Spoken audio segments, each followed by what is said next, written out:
કાશ્મીરી પુલાવમાં જેમ કાશ્મીર નથી જોવા મળતું, ગુલાબ જાંબુમાં જેમ ગુલાબ જોવા નથી મળતું, એમ કેરલા સ્ટોરી 2માં કેરલા જોવા નથી મળતું. કોઈ સંબંધ જ નથી, પણ ખબર નહીં કેમ કેરલા સ્ટોરી 2 નામ આપવામાં આવ્યું છે. મને એવું લાગે છે કે કેરલા સ્ટોરી 1 છે એ સુપરહિટ થઈ, એટલે લોકો પાસેથી પૈસા પડાવવા માટે આ ફિલ્મનું નામ કેરલા સ્ટોરી 2 આપી દીધું. ફિલ્મનું નામ કદાચ બીજું કાંઈ પણ આપ્યું હોત ને તો પણ ચાલે એવું હતું, પણ હવે ફિલ્મની સ્ટોરીમાં કાંઈ ન હોય, ફિલ્મમાં કાંઈ ન હોય, કોન્સેપ્ટમાં કાંઈ ન હોય, તો પછી શું છે કે પહેલી ફિલ્મ છે એના પરથી, એના નામ પરથી આપણે લોકોને લૂંટીએ. આ એક જ મકસદ હતું ફિલ્મનું. ગુજરાતીમાં હમણાં જ એક બેહદ નામની ફિલ્મ આવી હતી. આ એનું પ્રો વર્ઝન છે. પહેલું હતું એ સ્ટાન્ડર્ડ લેવલનું વર્ઝન હતું, અને આ એક પ્રો લેવલનું વર્ઝન છે. આમાં બીજું કંઈ જ નથી. એમાં એક સ્ટોરી હતી ને આમાં 3 સ્ટોરી છે. 3 સ્ટોરી છે. 3 હિન્દુ છોકરીઓ છે, તેને મુસ્લિમ છોકરાઓ સાથે લવ થઈ જાય છે, પ્રેમ થઈ જાય છે, કોઈ એને ભોળવી લે છે, કોઈ છોકરીને પહેલેથી જ ખબર હતી કે આ મુસ્લિમ છે, અને પછી એના લગ્ન થઈ જાય છે, અને લગ્ન પછી કેવી કેવી સમસ્યાઓ દીકરીને આવે છે, અને ઘરવાળા સાથે દુશ્મની મોડી લે છે. તો ઘરવાળા અમુક ના પાડે છે, અને અમુક એમ કહે છે કે ઓકે બેટા તું લિવિંગમાં રહે, કાંઈ વાંધો નહીં, તારો ઘરવાળો મુસ્લિમ છે, કાંઈ વાંધો નહીં, તું રહે, એને લગ્ન થઈ ગયા છે, એના છોકરો છે, કાંઈ વાંધો નહીં, તોય તું લિવિંગમાં રહે. આવી પરમિશન આપણે હિન્દુ જે માતા પિતા છે એ પણ એને આપી દે છે, જોકે આમ પરમિશન પરાણે આપે છે એવું કહી શકાય. એટલે પછી લગ્ન પછી કેવી કેવી સમસ્યાઓ દીકરીના જીવનમાં આવે છે, અને પછી એનું શું પરિણામ આવે છે એ બધું જ આપણને બતાવવામાં આવ્યું છે. પણ એક ફિલ્મ જોઈને મને એક વસ્તુ એ કન્ફર્મ લાગી કે આ ફક્ત ને ફક્ત પ્રોવોક કરવા માટે આ ફિલ્મ બનાવવામાં આવી છે. કોને પ્રોવોક કરવા માટે બનાવવામાં આવી છે તમે ફિલ્મ જોશો એટલે ખબર પડી જશે. કોના નેજા હેઠળ ફિલ્મ બનાવવામાં આવી છે, કોના સપોર્ટથી ફિલ્મ બનાવવામાં આવી છે, કોના કહેવાથી ફિલ્મ બનાવવામાં આવી છે, બધું જ આપણને ફિલ્મ જોશો એટલે દર્શન થઈ જશે. ફિલ્મની જો ફિલ્મ ટેકનિકલી જોઈએ તો ફિલ્મ ટેકનિકલી બહુ ખરાબ છે. એક્ટિંગ છે કલાકારોની એ સારી છે, એના સિવાય ફિલ્મનું મ્યુઝિક કહો, ફિલ્મનું બીજીએમ કહો, ફિલ્મની સ્ટોરી ટેલિંગ કહો, ફિલ્મનો કોન્સેપ્ટ કહો, આ બધું જ એટલું વાહિયાત ને એટલું બકવાસ છે કે આપણને એવું લાગે કે સ્ટાર પ્લસની કોઈ સિરિયલ અથવા તો કોઈ ડેલી સોપ જોઈ રહ્યો છું, કોઈ રિયાલિટી શો બિગ બોસ જેવું કંઈક જોઈ રહ્યો છું, આવું બધું ફીલ થાય. અને અમુકમાં તો પેલું કહેવાય ને લોજિક બોજિક કંઈ લગાડ્યું જ નથી. ફક્ત ને ફક્ત મોટો એક જ છે, મુદ્દો એક જ છે કે ભાઈ હિન્દુઓનું લોહી કઈ રીતે ઓગળે, અને એ લોકો કઈ રીતે મુસલમાનના દુશ્મન બને. અને એક સ્ટોરી કહું તો અહીંયા છે ને રાજસ્થાનની સ્ટોરી છે, એમાં પોક્સો એક્ટ લાગે છે. તો અહીંયા પોલીસવાળા એમ કહે છે કે ભાઈ તમારી પાસે ડોક્યુમેન્ટ છે, હિન્દુ માતા પિતા એમ કહે છે કે ભાઈ મારી પાસે ડોક્યુમેન્ટ છે, એમાં તો છોકરી 16 વર્ષની છે. તો પહેલાં લોકો એમ કહે છે કે ભાઈ નહીં, છોકરી 18 વર્ષની છે, આ ડોક્યુમેન્ટ મેચ નથી થતા. કારણ કે પહેલાં જે મુસલમાન છે એ લોકોએ ડોક્યુમેન્ટ સાથે છેડછાડ કરી અને પહેલીને 18 વર્ષની કરી દીધી, કારણ કે એની સાથે લગ્ન કરવાના હતા. તો હવે અહીંયા પોલીસ વચ્ચે કન્ફ્યુઝન એ થાય છે કે ભાઈ 18ની છે કે 16ની છે, બરોબર? એટલે પોલીસવાળાને તો ખબર નહોતી. પોલીસવાળાને ખબર છે ડોક્યુમેન્ટ વેરીફાઈ નથી, એટલે એક કામ કરો ને, આને અત્યારે મુસલમાન સાથે લગ્ન કર્યા છે ત્યાં રાખો, પછી એનું ઇન્વેસ્ટિગેશન ને એનું શું એનું કાંઈ નહીં, એટલે બસ એને ત્યાં ને ત્યાં એ મુદ્દો પતાવી દીધો. એનું પછી ભવિષ્યમાં કાંઈ થયું, શું થયું, કોઈ વસ્તુ જ નહીં, મજાકમાં લઈ લીધો એમ. પોક્સો એક્ટ એટલે તમને હજી કદાચ ખબર ના હોય, તમે ઇન્ટરનેટ પર જોઈ લો કે કેટલો ગંભીર આ ગુનો છે. તો અહીંયા તો એકદમ મજાકમાં લઈ લીધો છે. પોલીસવાળા કે કાંઈ વાંધો નહીં, કે લઈ લો નહીં, કે એમાં શું છે, કાંઈ વાંધો નહીં, કે તમે અત્યારે લઈ જવાને પછી કે આપણે જોવું, એ રીતની વાત કરી નાખે. બોલો, આવું તો ઘણું છે લોજિક મેજિક વગરનું. પણ મેં તમને કીધું ને, લોજિક મેજિક અને સ્ટોરી ટેલિંગમાં કાંઈ ફોકસ નહોતું કરવાનું. ફક્ત એક જ મુદ્દો હતો કે હિન્દુઓને આમાં ભડકાવો, એ લોકોનો લોહી બાળો, અને એને મુસલમાનોના દુશ્મન છે એવું બધું કહો. અને હિન્દુ અને મુસ્લિમ વચ્ચે કઈ રીતે ઘર્ષણ થાય, પછી એમાંથી કઈ રીતે આગ બને, અને આગ ઉપર પોલિટિશિયનો કઈ રીતે પોતાના રોટલા શેકે, આ એક જ આ ફિલ્મ બનાવવા પાછળનો હેતુ મને લાગ્યો. ટેકનિકલી ફિલ્મ ખરાબ છે.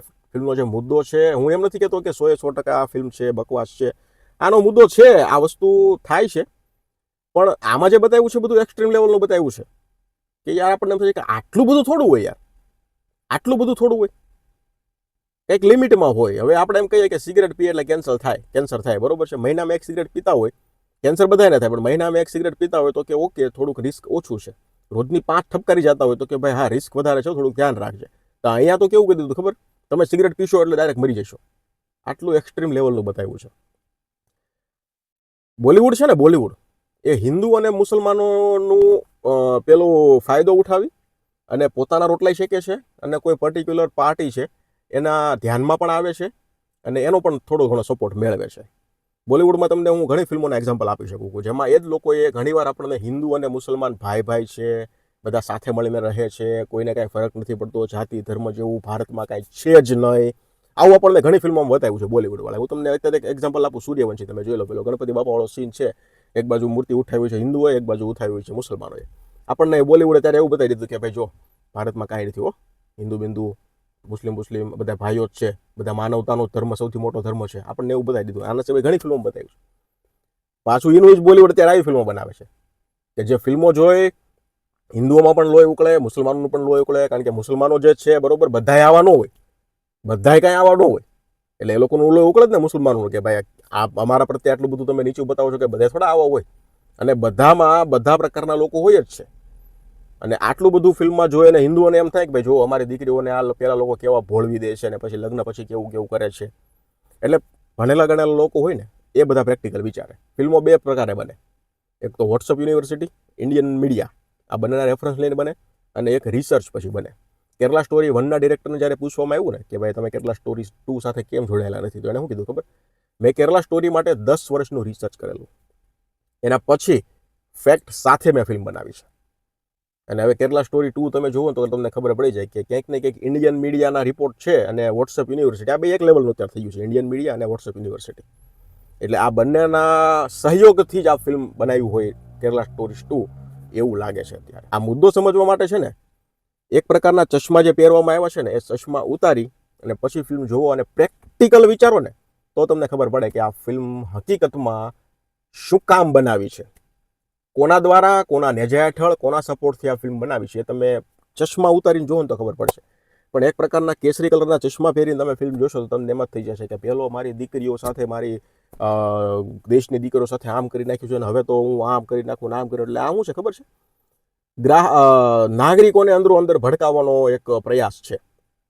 જો નાગરિકો ધર્મ, જ્ઞાતિ, જાતિ એના પર નહીં ઝઘડે તો પછી પોલિટિકલ લોકો, પોલિટિકલ પાર્ટી પાસે મુદ્દા જ નહીં રહી. તમે વિચાર કરો પછી એ એના પર પોતાનું ઇલેક્શન છે લડશે.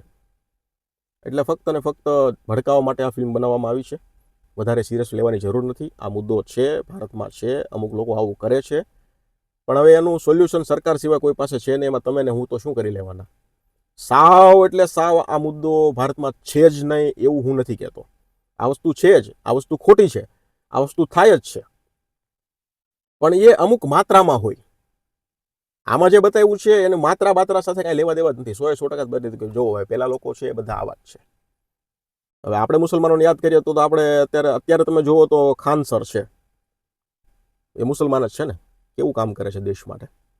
આપણે અબ્દુલ કલામ સાહેબ પગ ધોઈને પાણી પીએ ને તો આપણે ઋણ ન ચૂકવી શકીએ.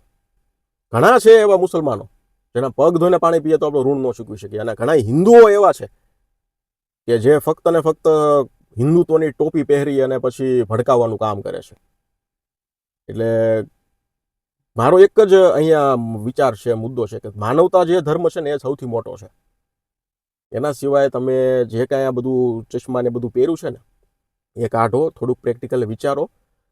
અને મારા અને પેલાના ઝઘડવાથી આમાં ત્રીજાને કેટલો ફાયદો થાય છે એ જો આપણને ખબર પડતી થઈ જશે ને તો આ મુદ્દામાંથી આપણને રાહત મળે એવું છે. બાકી ફિલ્મોવાળા પોતાના આ મુદ્દા પર ફિલ્મો બનાવીને પૈસા કમાઈ લેશે, પોલિટિકલ લોકો આ મુદ્દા પર પોતાના રોટલા શીખી લેશે. તમે અને સામેવાળા આ બે આપણે ઝઘડવામાં આપણે હાથ પેઢીઓ વહી જાય છે, પણ આનું કોઈ સોલ્યુશન નહીં આવે. એટલે આ ફિલ્મ છે વધારે સિરિયસ લેવાની જરૂર નથી, જોવા જેવી પણ નથી, પણ છતાં પૈસા હોય અને ઈચ્છા હોય તો હું પણ રોકી શકું એમ નથી. આ મારો પોઈન્ટ ઓફ વ્યૂ હતો.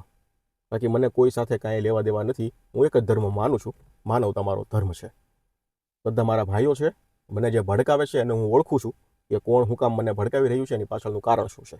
તમારા જે કંઈ વિચારને મુદ્દાઓ હોય મને કમેન્ટ સેક્શનમાં જણાવવા છૂટ છે, ગાળો દેવાની પણ છૂટ છે. એક્સ્ટ્રીમ લેવલની ગાળો આપજો એટલે થોડીક મને ખબર પડે કે તમને પણ કયા લેવલની આવડે છે.